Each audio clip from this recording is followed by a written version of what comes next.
So if I'm here, then the exit is... Oh, they have a Foot Locker. 2026 just might be the year Hollywood finally stops ruining video game adaptations and starts ruining them professionally. Okie dokie.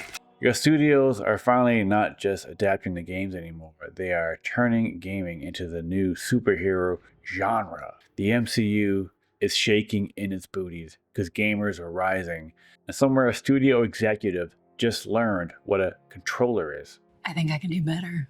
For years, video game adaptations were, I don't know, how do I say this nicely? A crime against humanity. What do you mean? Legendary disasters, Super Mario Bros., which looked like someone dropped Mario into a cyberpunk-filled fever dream, Street Fighter adaptation with a French guy playing an American guy, and then there was Doom, which asked the question, what if we made a movie about a fun game, but then removed all the fun? You've lost your balls. And then something changed. But before I get any deeper into my look at the year of 2026 and how it could be the biggest year for adaptations yet, don't forget to take a moment to like and subscribe. It really helps the Brotherhood of Steel out, and it goes a long way. Now let's continue on into the year of 2026 and talk about why it could be the best year yet for adaptations. I'd ask why my dad ran into a den of monsters, but he'd probably just tell me to shut the fudge up. Even after the disasters that were the Mario and Street Fighter movies, game adaptations were still being made throughout the years with very little success. 2019 was the first year that I could say it started to pick up in terms of quality. We had the Detective Pikachu movie, which turned out to do better than expected, and then the biggest surprise of the year for me was Witcher Season 1 with Henry Cavill. Fuck.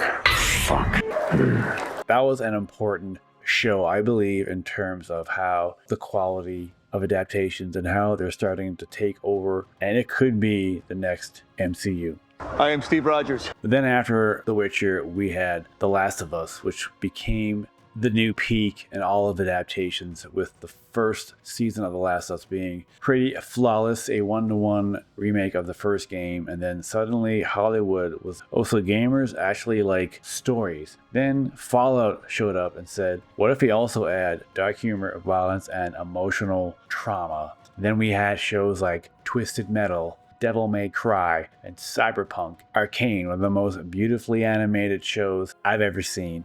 The show is just so pretty to look at, you want to watch it. That's great. And now every studio in Hollywood is starting to scramble like they discovered gold in a loot box, trying to snatch up every single gaming IP out there is. 3-ply? The formula seems to be trauma, violence, Pedro Pascal, panache, profit. It also depends on if the game makes more sense to do as a movie or as a show. TV shows are what made adaptations successful, and now more and more movies being successful. No biggie. 2026 is going to be the biggest year ever because the lineup is pretty insane. We're getting more sequels, more reboots, bigger budgets, and probably at least one adaptation nobody asked for. Cool. And now some major franchises are being thrown into the mix with massive AAA adaptations. Hollywood finally realized gamers are not just a niche. We're a global army fueled by caffeine, rage, and unfinished backlogs of games. Thou shalt get sidetracked by bullshit every goddamn time. Games like The Legend of Zelda, Resident Evil, and God of War are now in production, and studios are chasing more and more bigger IPs. Because if you already have millions of fans, why take creative risks when you can just take their money? Shut up and take my money! But let's be honest, we're going to see some weird adaptations. At this point, I'm expecting a gritty Animal Crossing, a psychological horror movie based on Tetris, and a dark HBO reboot of Pac-Man where he has a tragic backstory. Why are you holding a spoon? But one of the other bigger reasons why adaptations have been taking over is superhero fatigue. After 20 years of capes and CGI skybeams, audiences want something new. And gaming has a built-in fan base, massive worlds, deep lore, and emotional storytelling. Basically, video games are superheroes, but with better writing and more trauma. And the streaming platforms are fighting at it like it's the final boss. Amazon wants a universe, Netflix wants animation, HBO wants prestige. Meanwhile, gamers just want, please, just don't mess it up.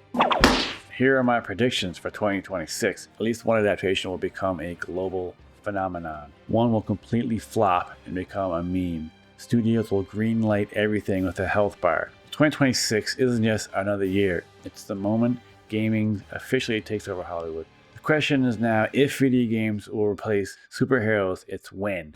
Hey, big guy!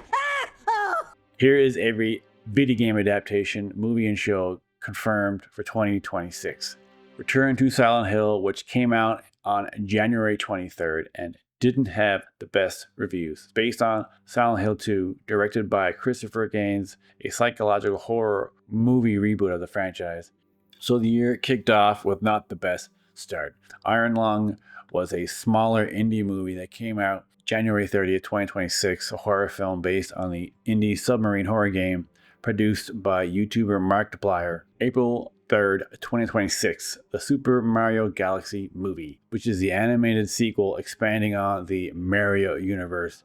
Huge family blockbuster expected. The first Mario movie made over $1 billion, and I could see this one surpassing that. May 2026, May 8th to 15th, depending on the region, Mortal Kombat 2, which is the one I'm looking forward to the most this year. We got Carl Urban as Johnny Cage, a bigger tournament more like the games with some Shao Kahn, and expected to be one of the biggest R-rated films of the year. September 18th, 2026, Resident Evil, the new reboot directed by Zach Kreger, promised to be darker, crazier, and more game accurate. October 16th, we got Street Fighter, directed by Katao Sakurai, focuses on the World Warrior Tournament, and it's going to have an IMAX theatrical release. Another one I'm interested in seeing, has a huge cast. I'm looking forward to seeing that one as well, just because I used to really love Street Fighter. And like I always say, I always want every adaptation be good and succeed. Sometimes that just doesn't happen. The last film of the year, we have December 23rd, Angry Birds Movie 3, family animated sequel aiming to rebuild the franchise. On TV, we already had Fallout. The season just ended a couple weeks ago. Pokemon Horizons Season 3, January 6th. A new generation of Pokemon anime style storyline. Devil May Cry Season 2, May 12th, 2026. An even more darker tone than the first season, expanding the Demon War arc. Those are all the confirmed with dates. Some are in production but could slip. But as we can see, 2026 is stacked with horror adaptations, big AAA franchises, fighting game resurgence, and streaming expanding massively. 2026 is the first year where video game adaptations rival superheroes in volume. But I'm gonna make myself welcome.